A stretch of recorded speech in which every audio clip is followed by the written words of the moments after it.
of starting my day. I love it. Yeah. So your first videos are 8 a.m. Yeah, 7 or 8. Sometimes 6, so I have to get up early, which is fine. Yeah. Okay. Welcome everyone to the River's Edge. I'm so excited to have Ken Honda back on the show. He is the Zen millionaire. Ken, I looked at the last date you're on here and it was July 27th. So it's been Oh. like 4 or 5 months. So it's been a while. Mm-hmm. Mm-hmm. So if you guys remember, Ken wrote the book Happy Money. He's been helping people in Japan for over 20 years and they're overcoming their blocks with money. And he wrote the book Happy Money in 2019 and has sold over 8 million copies. It's an awesome book. I read it before I interviewed you last time. It was awesome. I really enjoyed that. Thank you. Yeah, and today I wanted to talk more about money blocks, but also about energy and receiving signs from the universe and how to achieve peace and solace in these chaotic times. But first, before we get into that, I want to see what's happened with you since I spoke to you last, because it's been 4 months. Anything new and exciting? Yes, as I told you, I'm writing every month and every day. So this Japanese bookstore I do online, I publish every month, which keeps me fairly busy. So I think I'm gonna slow down next year. But that monthly book is keeping me busy, and also I started an online salon in English, and Japanese salon we have about 10,000 people, and for English salon we have about 600 people. It's called Arigato Living Community. So I teach. I finally started to teach in English. Every month I come up and just talk about happy money and how to monetize gifts, that kind of topic, my favorite topic. And it's interesting, uh, 20 people from 20 different countries get together and learn about each other. So I'm so fascinated by the diversity. I've never met anybody from Azerbaijan or Poland or Norway, but with this technology, Zoom and this StreamYard, I'm so happy that I get to feel other people so close. The only thing I cannot do is hugging or shake hands, but I have to wait, I guess, for a little while. Right. Video we'll have to do for now. But this is enough for me because I can feel other people's energy, and I can feel so close with this. So Right. I'm happy that I can share what I know here with you again, Kelly. Thank you for inviting me. I know. I'm happy you're here, and I get a visual of you in your big library too, on a mountain outside of Tokyo, writing your books, and hmm people coming and staying there. There's some huge place people come and stay, and they write also while they're there. Yeah, this is my little secret hideaway in Tokyo. So this was a residence of a CEO of the big company, and now I converted into my secret library in Tokyo. That is so cool. Well, since I've talked to you, I am now leaving California. So I live in the Bay Area, and I'm moving to Florida. Whoa, isn't that a big jump? It is. It's 3,000 miles from here. So I'm going from one coast to the other coast. Wow, So wow, what a yeah, amazing jump. I know. I'm like, I don't know if I'm gonna, because it's really hot and humid there in the summers. Well, it is in Tokyo too, right? But maybe not on Yeah. the mountain where you are. Uh-huh. But aside from the weather, I'm excited for the move, something different. And my job contract ended. Well, it's ending actually in next week. So Mm. I'm free to go wherever I want. I can work from home anyway, but I'm Mm-hmm. now looking for a new job and looking for new opportunities. And Florida's where I'm going. Really? For me, from one sunshine coast to the other, I you like know. the sun. So it didn't go down, which is a little bit easier, like San Diego but it, I know. Well, my boyfriend wants to move there too, and he has family over there. So oh, that makes sense. Yeah, it's south of Tampa. I spent about a month in Florida, West Palm Beach, Boca Raton. Okay. Yeah, Yeah, it's on the Atlantic side. I'm on the Gulf side. I see, I see, I see. But either way, it's beautiful. Yeah. Oh, I, great. it So doesn't sound terrible, good luck right? with you in Florida. Oh, thank you. I know. Well, when we do another video again, I'll be in Florida. I'll give you an update on Nice. how it is. Sammy's going to be. I just got to keep Sammy away Hello, from the Sammy. alligators. Oh, that's right. That's right. You have to watch it, right? Mm-hmm. Mm-hmm. Because there's the house where I'll be living is on water, and alligators live in there. So I got to make Oh. sure Sammy doesn't get near the water. Mm-hmm. So that's what I'll be working on over the next couple months. Great. So I wanted to chat with you about, we're in such chaotic times right now in the world, and people trying to find solace and peace, and we're all in different paths in our life and our personal development. And some people are like ready to fight, and others are just going along with whatever they're told to do. And then some are just in a loving and peaceful set. They're just like, they're not bothered by it. They're like, okay, it'll all pass, and I'm just going to choose love rather than fight. Mm-hmm. And just what is your advice to people, and because a lot of people are conflicted on how they should be feeling, what they should be doing. Should they be out there fighting for their rights and their freedom, Mm-hmm. or should they not? Do you have advice for that? Yeah. So I think everybody has a different opinion on everything, but I think we can all agree that we are in a big change. Mm-hmm. And in a big change like this, I always think of my parents and grandparents and grandparents. Like a generation ago, there were so many wars, and also 2 generations ago, my grandparents' generation, there are so many wars. So compared to that, this change is not as huge as we used to experience 50 or 70 or 80 years ago. So at least we can be grateful that we're not going to be killed by bombs and other things. But I think we feel as scared as our predecessors were because of this change economically too. Because we tied money with our emotions, especially it brings up a lot of survival issues. Without money, we cannot survive. So it's as scary as war emotionally. So we have to understand that we are in this fight or flight mode when it comes to money. And also, we want to make sure that we have enough for our family and also for our loved ones. So, naturally, we tend to be in this survival mode. So, we have to realize that we tend to be in a protecting or fighting mode in everyday life. So, we have to remind ourselves that this is not war.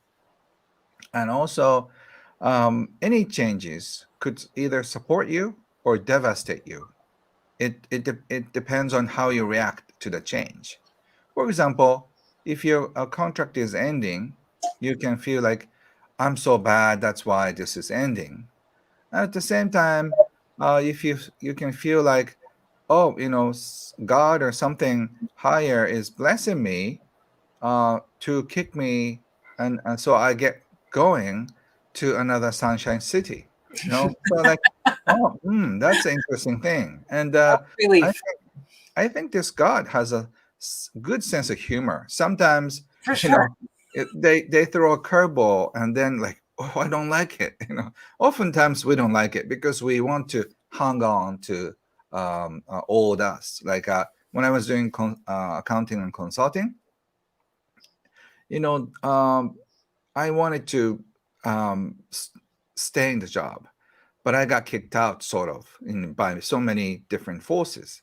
So because of that unexpected changes, we find ourselves happier a few years later. So uh, um, I always think of a roller coaster when I feel fearful. We're in this roller coaster now. So either you're afraid all the time, just hang onto the bar, or you just go raise your hands and like, yay! So like, when you feel fearful, just try that. Like, I'm so afraid of money, and I don't know what's gonna change. So can you enjoy the fear and let it be your friend, or let it just freeze you or terrorize you? You have a choice. Right. And not just with money, but with what's going on in the world, right? With the vaccines and everything, and people getting Yes. scared of dying if they get it, or people dying from COVID. I mean, everyone's living in fear right now, right? So they're Hmm. very reactionary. Yeah, and also we have to remind ourselves that we're gonna die anyway, with COVID or not. True. Yeah, death is inevitable. Yeah, so when you think about that, how do you want to live or how do you want to die? Because a lot of people live as if sort of like they're uh, slowly dying. If you're not doing what you love, you're almost killing yourself very Yeah. slowly. Yeah, that's very true. But what about people who don't want to get the vaccine? They're being forced to. Like, how do they? What are your advice for handling that kind of scenario? Yeah, that is sad because I don't like anything or anybody trying to do something with force. Right. Like especially in North America and European countries, there's this mandate thing going on. So I'm personally against anything mandate. Me too. So I'm lucky to live in Japan that nothing is forced yet, and we have a situation pretty much under control. We have a few days ago we had six new cases in Tokyo, where we have 14 million people. So it's almost like zero corona now in Yeah. Japan somehow. But everybody's wearing mask, and everybody's washing his or her hand. We are doing a pretty good job at keeping ourselves very clean. So it takes public hygiene awareness as well. If everybody washes his or her hand and keeps everybody, so I haven't seen anybody who is not wearing mask. It's not forced, by the way. It's just everything is voluntary. So if we can somehow cooperate, um, we don't have to force anybody anything. But that's sort of like a sad part that we have to force somebody, to do something. So if you really, really, really don't like the idea, you can flee the country. That could be like that could sound bizarre, but think of our grandparents. They fled the original country, and I think they ended up being in North America, right? Right. So, if you really, really hate the idea of something being forced upon you, you can flee the country. And so, if you take it seriously, and if not, once again, you have a choice of being vaccinated and then live a rather normal life. But You can move to Florida. yeah, or some state will probably be more conservative, right? So Hmm. within the states, I think you still have a choice. But Yes. it's kind of confusing time that we are all forced to do something. Right. So I just wanted to get your input on how people can find solace in that, because it's not fun for people losing their jobs, right? Because they don't want to get it, and then they lose their jobs, and now they're struggling at the hand of the government. So Yeah, advice, what can they do? yeah, but let's think about 100 years ago. Something like that happened all the time, right? So it's a little bit better than just we're in a war. So, For because sure. But nobody's bombing. So right. I guess we have to deal with what's going on. We always have a choice, though. Whatever is going on in the world, you always have a choice. So you have to make some decisions, and also that chain of decisions may put you in a more interesting places.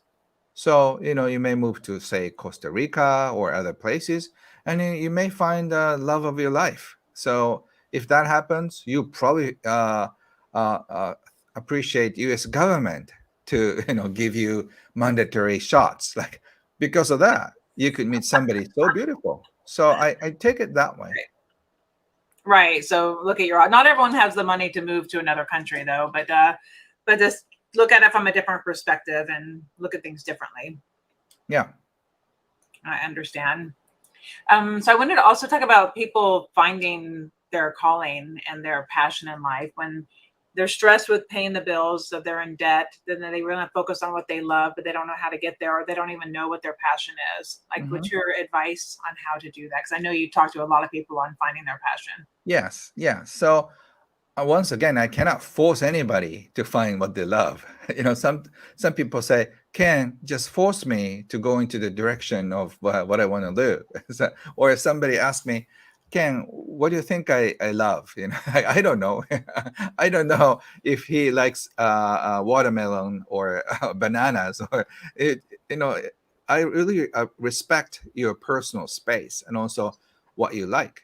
So you really have to come up with ideas to change your life. I can only say where you are because of what you have done in your life.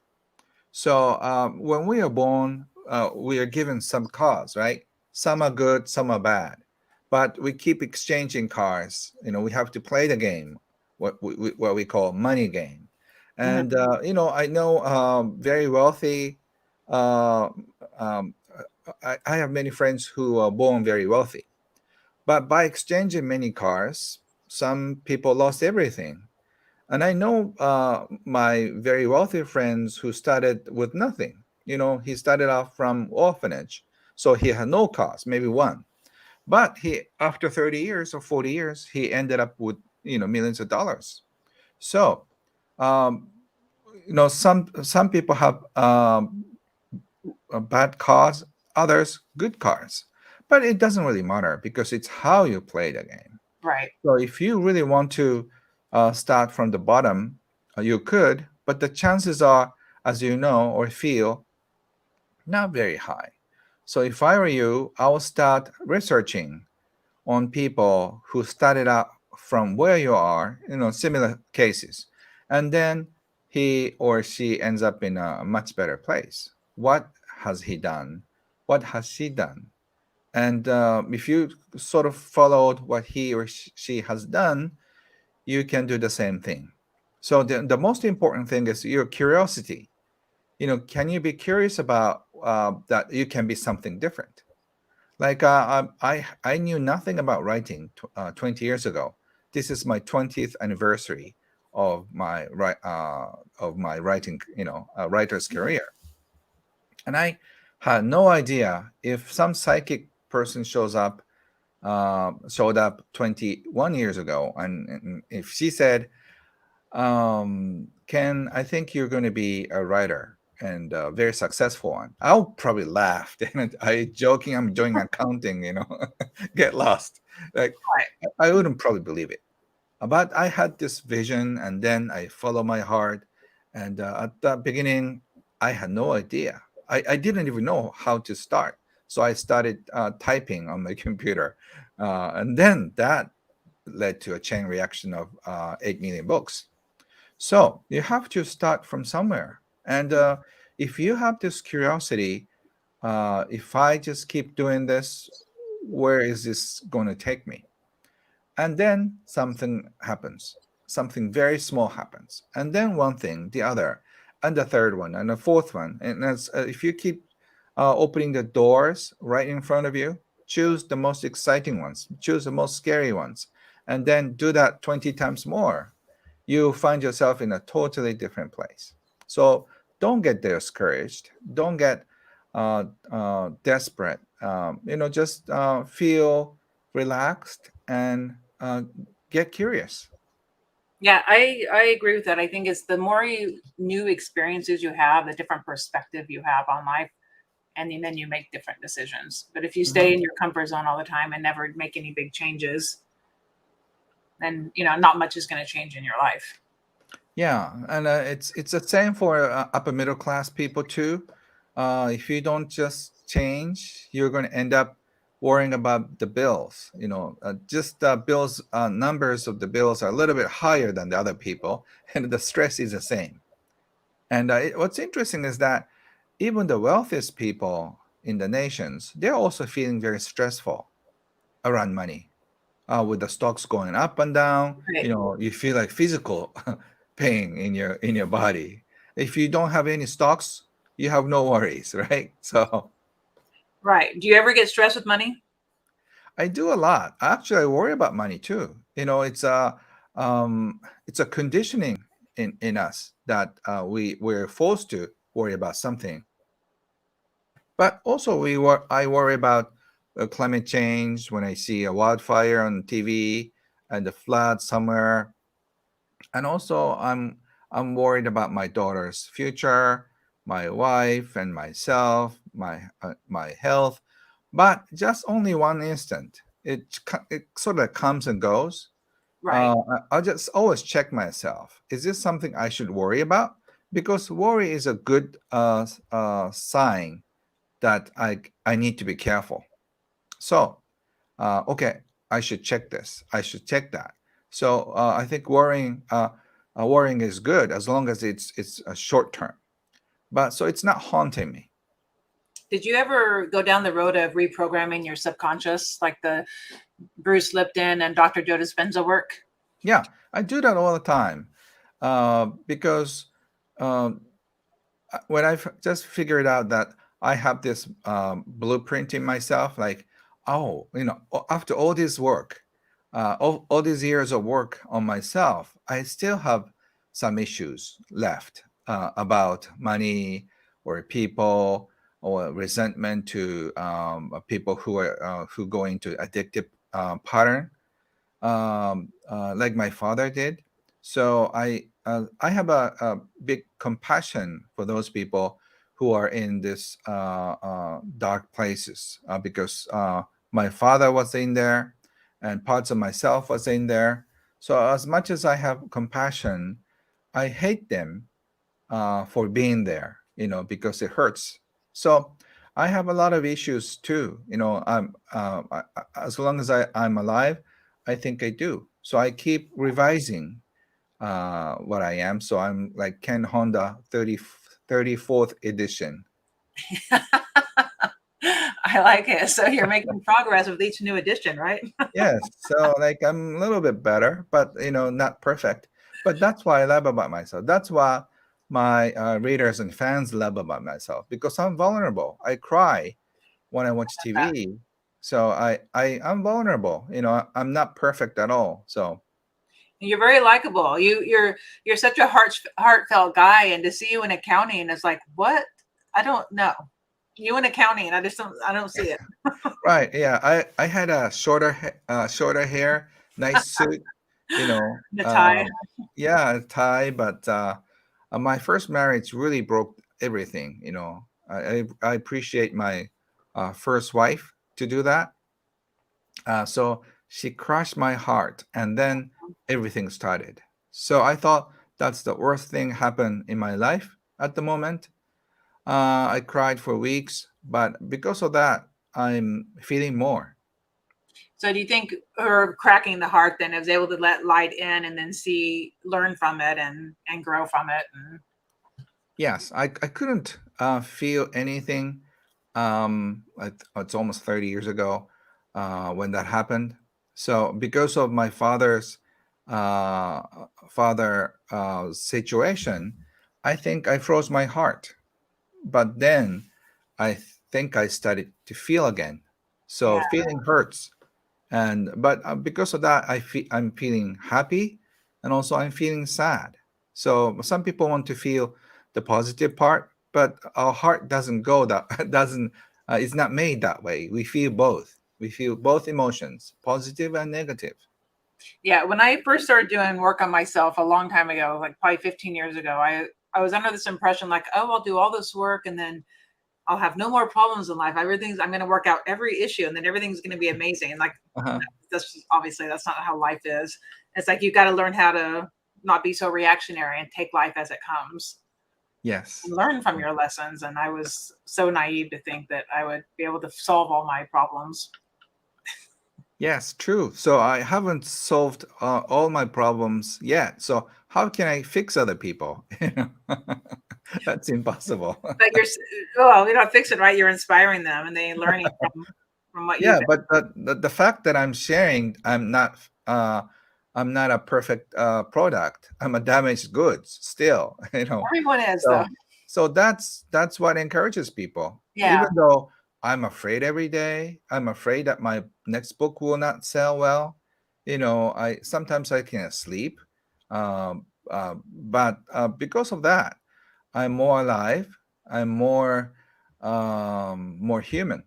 So people think that my next book will sell automatically, but things don't happen that way, right? So I suffer emotionally beforehand. So, but it's almost like I have to pay the interest of the loans I don't even have, right? So worrying is some kind of interest that to the debt that we don't even owe, because nothing that we worry about is not happened yet. Yet we have to pay right. the You still work. price. Yeah. So Yeah. No, that's what I think draws people to you, right? Because you are vulnerable and you're easy to talk to. There's the self-help people and the personal development that are rah and gung ho and jump up and down. It's like it's not lasting, right? You might get excited in the moment or something, but it's not lasting. I don't feel like you're learning how hmm to you're not taking home something with you that is valuable, at least not in my experience. hmm yeah. So I'm not judging other people. I'm just saying that we can feel fearful, we can be angry, but still you can find peace. Yeah. And how important do you think it is for in having the sense of peace, your community you're living in, the people you hang out with, the person you're dating, the just everything in your life? hmm Like for example, something that you don't see on news, like public safety, is something that North American people don't have. Like a few days ago, I saw a girl, like 5-year-old girl, going to kindergarten by herself, and that's something it probably shocked all the American people. So kids that age go on subway by herself or himself, 5 or 6. So they have their own cute little pass, and then they just check it, and then they go into the back subway system. That would never happen here. Yeah. Yeah, and we have no worries about that. We worry about more cars than people. And Yeah. when kids get lost, they can grab any adults and ask for directions, and that's pretty safe. So I have lost my wallet a few times, but all the time it came back to me through police. So people found it on the street and then reported to the police, and the police people just called me. That's their job. They don't have many other crimes, so there are only like 4 or 5 people got killed by guns last year in Japan. So we are not afraid of criminals every day or anything so big. So as long as you don't mess up with your wife, husband, kids, parents, you're fairly okay. You don't bump into a situation that that you worry about. So public safety and is an asset. So if you live in a community that you don't need to lock your doors or worry about your belongings, I think it's an asset. So I'm sure in North America there are some safe places and not so safe places. So if you live in a community that you don't need to lock your doors, and you can trust your neighbors and people, or even strangers in a town, that is an asset. So those are the things, invisible assets that you don't see. So the trust you have toward life and society, the government, the more you have, the more peaceful you are. Unfortunately, we have this trust issues, to our community, to strangers, to government. It's interesting how people react to certain government policies anthropologically. Some European countries like France and Russia, they don't trust government, right? But somewhere in Finland, northern parts of Europe, and also like somewhere in New Zealand, people have strong trust in their government. I'm not saying which government is better than the other, but it's a cultural thing. So if you can have play trust in your future, uh, you feel more peaceful. And how can you offer people advice on listening to signs from the universe and what they should be doing? Like maybe it's time for you to move. Maybe it's time for you to not be around, hang out with these certain people anymore that kind of maybe are negative, bring you down. Or how to listen to these messages instead of just, people keep their mind full all the time. They don't receive messages. If you don't get quiet and listen, then you never hear anything. Hmm. How do Yeah, you, so I think we are living in an age that we live in clusters. It used to be regional. It's physical, um, thing like there are clusters of some villages here and there, but now it's virtual. Even though you live in the same condominium, we belong to the same different tribes, right? So especially in North America, there's a big division, like which country, which religion, which whatever the thing you believe in. We are all divided. So I'm not saying which is better or what, but we tend to be hanging around with people that we resonate. So even though we are thousands of miles apart, like you and me, Kelly, mm-hmm, we're synchronizing. That's why we could meet. mm-hmm. So, but we may not even talk to the neighbor right next door, because Talk to you in Tokyo. yeah, or he or she doesn't believe in what you believe in, right? Right. So we're living in a very interesting age that we are divided by what we think and what we resonate. So we'll be probably um, experiencing a lot of divisions like this. So I like it or not. So what I'm advising people, always find your own tribe. Find where you feel more relaxed. Find where you can connect to. Find that you can be totally open, and then somebody understands you there. So That's why. that's why Oh, I sorry. think finding your community is very important. Sorry.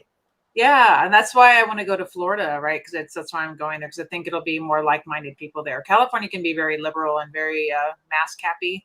And I Hmm. don't want to wear a mask ever again. And Florida is very free, and they just seem to like they're just living life, right? They're not Mm, really living mm. in worry over mask and vaccine. So it feels like it'd be more like-minded people there. Interesting. So Florida is more liberal when it comes to wearing masks and vaccination. Yeah, they're a conservative state, but yeah, they're not. There's no mandate on vaccine or Hmm. mask there. But in Hmm. California, like I can't go to dinner in I live by San Francisco. I can't go to dinner there because I'm not vaccinated. There's a trade show in my industry next week at this convention center. I can't go because I'm not vaccinated. Really? Well, it's like Yeah, a novel, like Georgia over 1984. yeah. Everyone's Wow. comparing it to that. Really? And Yeah. then LA, you can't go to dinner in LA because I'm not vaccinated. Wow. But you can go on airplane? Yeah, so far with domestic travel, you can fly as long as you wear a mask, but international, you have to be vaccinated. Yeah. Okay. So you should fly, now. Otherwise, you have to drive all the way there. I know. Oh my God. My boyfriend refuses to wear a mask, so he drives from California to Florida. Really? 3,000. Wow. I'm like, I'll put the mask on. I don't want to drive 3,000 miles. Although I'm going to have to when I move in Right. January. So I Yeah. will be doing the drive. So if you Okay. want to do the drive with me, come on out to California and we can do a drive across the United States. Wow. Wow. That's amazing. Yeah. So I would probably wear a mask when I think of the all the hustle to drive to a, a few days. 4 days. Wow. But it could be fun though. Yeah, because my mom and my grandmother are in Arkansas. Arkansas is about 1,900, 2,000 miles from here, Hmm. and then it's another 1,000 miles on to Florida. I see. I So see. Good 3,000. luck with good luck with that. But that, I mean, once again, if that's he made his choice, right? But he may just experience some trip of a lifetime. Oh, he loves it. He's all Yeah. into it. So I think you may think like I don't want to do that, but there could be a lot of fun in there. Yeah. Yeah, because when the movers pick up my stuff and take it, then I have like a couple weeks, and I'm like, okay, who can I see? How can I map out my trip and make it fun? Rather than Hmm. it's all perspective all the time, right? It's like how you look at things, and that's Right. like whether you determine if you want to be happy or not. Hmm. I'm gonna make it happy. And Beautiful. when my job ended, I was for about 2-3 hours. I was stressed because I'm like, oh my god, I don't have an income, and I'm like, what am I going to do? And then that night when I was sleeping on it, I'm like, oh, I feel so relieved. I hated that job. Good for you. I just paid the bills. Like I didn't like it. I did not enjoy it at all. Hmm. Hmm. So I was like, now the world is. I'm like, what do I want to do now? Great. So it's a nice place to be, right? It's a great place to start. Yeah, yeah. I don't feel stuck at all. Hmm. I wanted to ask you some other questions on people when a lot of people feel out of control right now. What are some steps you would offer for them to get control back in their life? Because I know there's so, especially in California, people are losing their shit. They're so stressed out and living in fear. It's like how to get them back in reality, to stop living in, first of all, stop watching the news. I guess that would be number Hmm. one. Hmm. But they're living in fear. They don't know how to get their life together. So I have friends that are on board with it. They're bought into the fear, and they think they're going to die of COVID any day now. Mm. That's no way to live. Hmm. Hmm. Yeah, I think of destiny a lot, and if your destiny tells you uh, you're going to die in the next few weeks, you can avoid it. But some people get COVID and recover, and some people don't. Hmm. I think of it as a destiny. So if it's your path, it's going to open up, and if it's not your path, it's going to be closed. Life is as easy as that. So there's always some doors open for you. So even though that you feel like all the doors are locked, but they're not. They look like a wall. So when you push it, it opens. So even though you feel like you're stuck in this room with no doors, you sort of push it around and then see which one opens. Because there, once again, if you lost everything in California and you got this intuition, move to Florida or move to Arkansas or move to Oregon, and then do that. And a lot of interesting synchronicity happens. I can write a few books on synchronicity in the age of COVID, because of the restaurants shutting down, because of certain stores shutting down, people are finding a true meaning of life because of that. So, do you want to keep complaining and just stay in this state of fear, or do you want to experience life? Well, we're gonna live until we die, so uh, you can have so many options. Do you wanna live your life fully, or do you wanna stay afraid all the time? And if you have kids, they're watching your back. So if you just live your life as if so many fun things are happening, or as if all the bad things are falling onto you, and it's your choice. And I Yeah. think we can all choose a different path. And for someone to achieve financial abundance, so someone who's living paycheck to paycheck and they want to achieve financial abundance, is it about working? Because everyone that you listen to says you got to work really hard, you got to find out what you want to do and work basically 24/7 to get there. And other people are like, we're flipping, are like, it's all about your mindset, it's your Uh-huh. belief systems about money. Like, what do you say? I think if you just think of life as a journey, sometimes you walk fast, sometimes you sit there, do nothing, and enjoy some lunchtime. Life is that way. So if you bump into something that you truly love, you would not probably feel like you're working. Like I'm writing all the time. I stayed up till 1 o'clock last night, but I wanted to just keep going. But I have this interview, so okay, I have to stop. And it's That too made much you fun. stop. It's too much fun to stop, and I will start writing right after this interview because this is my hobby. This is my fun. So I don't mind if nobody pays me or not for this. I love doing this for myself. So if you find something like that you're truly passionate about, it's not work anymore. So if you can find something that truly invites you to this zone place, whether it's cooking, singing, or whatever that is, that you don't feel tired at all, uh, s- people will start paying you, and you'll be super surprised. Are you paying me for cooking? Are you paying me for writing? Are you paying me for listening? A friend of mine who's a good coach, she loved to listen to people. She's a very good a nodder. Mm-hmm, yes, and that's all that's what she's good at. But she gets paid so well by nodding.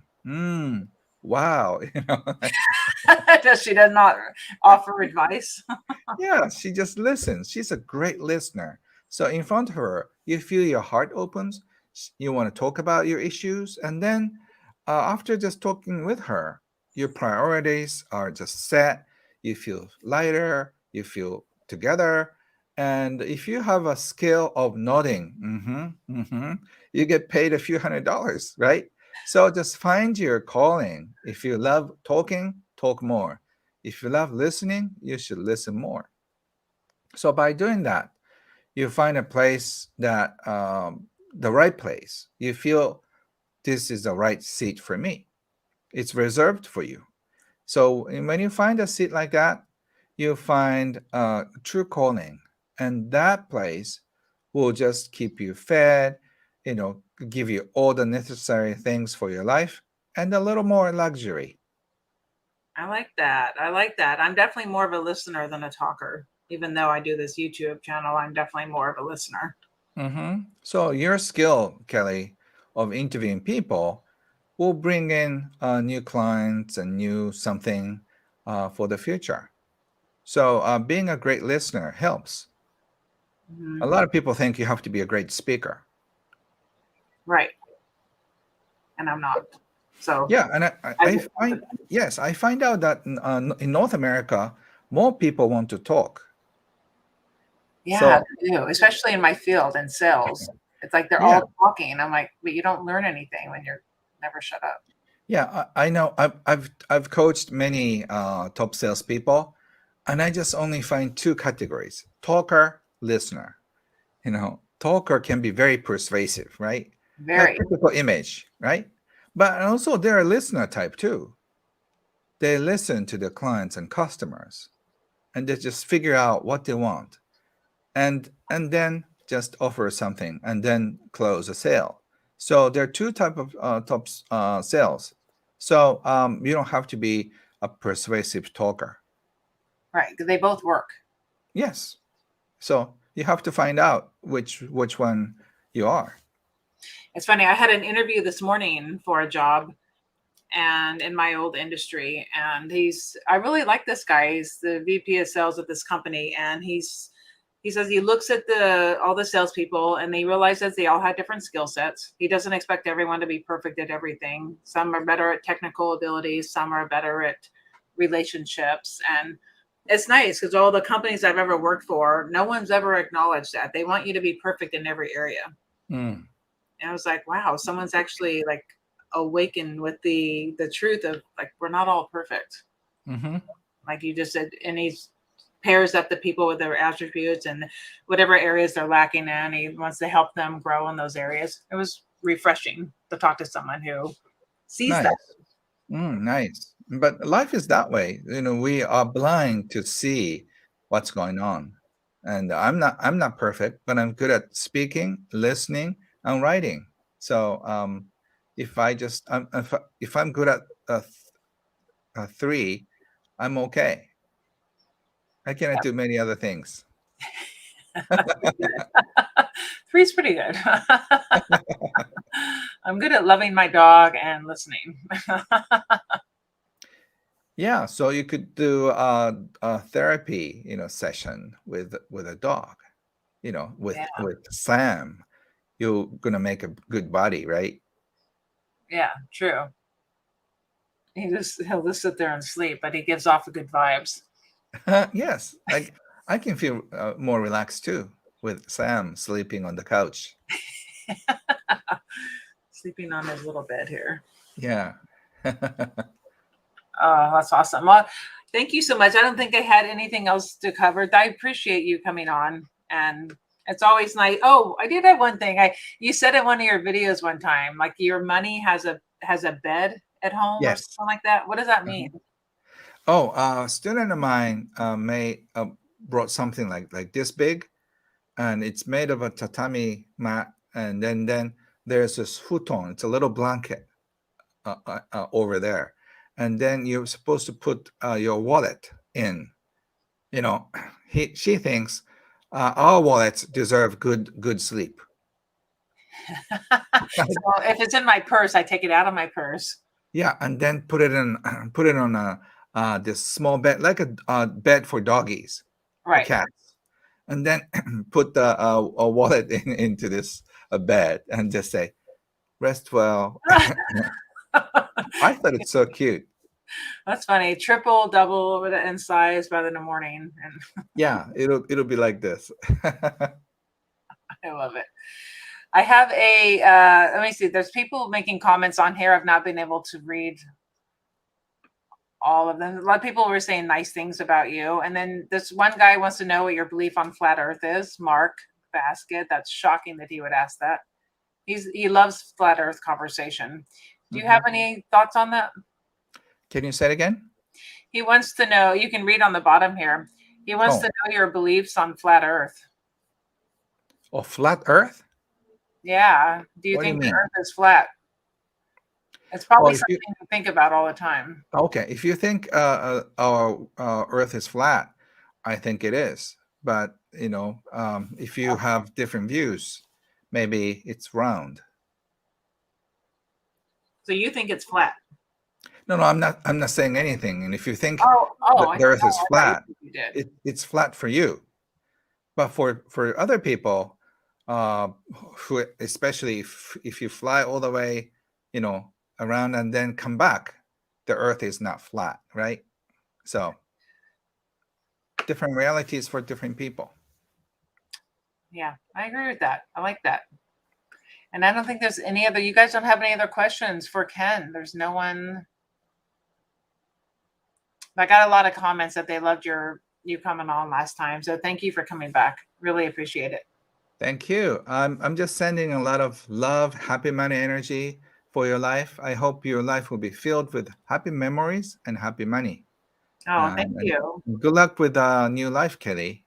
I'm Yeah. sending you all the blessings I have. Thank you so much. I'm excited. I'll give you an update whenever, in a few months down the road. Sure. Okay. And good luck on your writing. Thank you. I will in a second.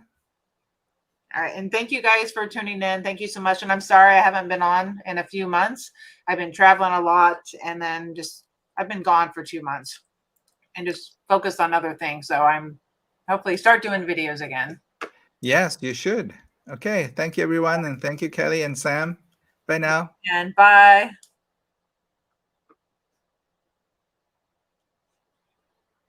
Okay, guys, I don't know if it ended or not. Thank you guys for watching. I'm sorry I haven't been on in so long. I have been traveling a lot, and now that I'm not working, maybe I can do more videos because I was traveling for work all the time. Okay, Mahano Capital. I saw you writing stuff down there, but I don't know what you. But thank you, Mary, I haven't seen you in so long. And thank you, Mahano, for joining. And Mark, he does not think the earth is flat. Okay, I guess that's it. Thank you guys. I will come back soon, hopefully next week or the week after. I want to have Fred back on, and I will see you guys later.